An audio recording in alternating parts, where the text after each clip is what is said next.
Sure, the Baviaanskloof journey is an interesting one. I'd actually never been here before I started working for Living Lands. I'm originally from the Eastern Cape. I grew up in Addo and I knew of it, but it was one of those you saw signs for the turn-off and you never drove through it, right?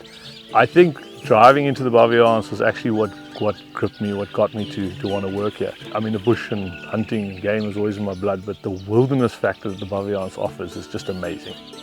I was fortunate enough to see the expanse of wilderness. That's something. I mean, most people see the decline of it. They see the decline of natural resource. For me, growing up, when I started going to school, it was just cattle farms. By the time I matriculated, it was all game and ranching, and you could actually drive right on a dirt road all the way to school and see elephant, see rhino, see introduced species, and it was great. So for me, the wildlife ranching component, of which hunting plays a huge role, it was obvious that it was one of the greatest land uses for conservation in South Africa.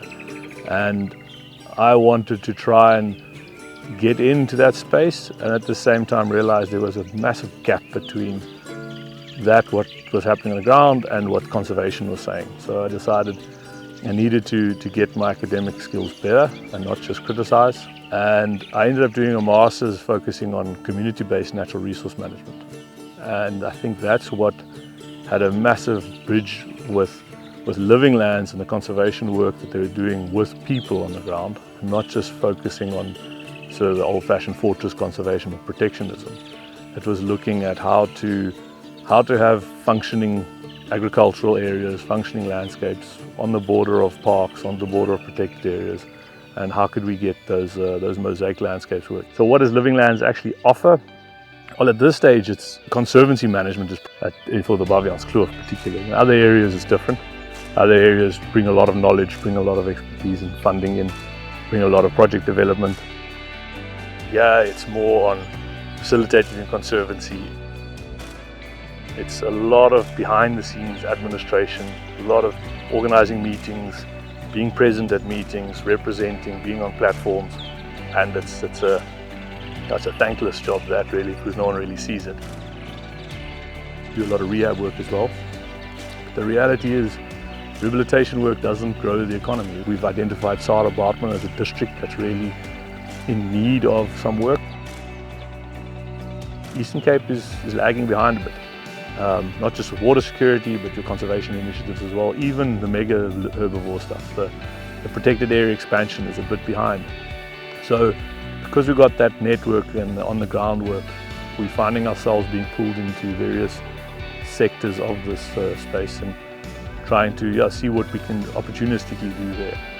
We don't want to be caught in one loop where you're the rehab guys or you're the farming guys. It's more trying to see, okay, what's needed on a landscape level.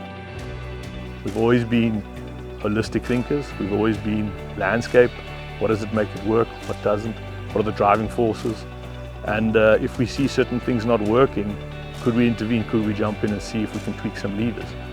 With definitely knowing we're not going to be able to transform things ourselves as one little organization or even individuals, but really to try and see what small things can be done that could either be upscaled by those that could or catalyzed and somebody else picks up on it. But often it's just that fear of trying something, I think that holds people back. In theory it could work, but no one wants to try it. And I think we jump past the theory quite quickly and actively just do it. I think farming in general is tough. It doesn't matter where you are in the world. I've met farmers all over the world and a very long supply chain, and you're right in the beginning of it.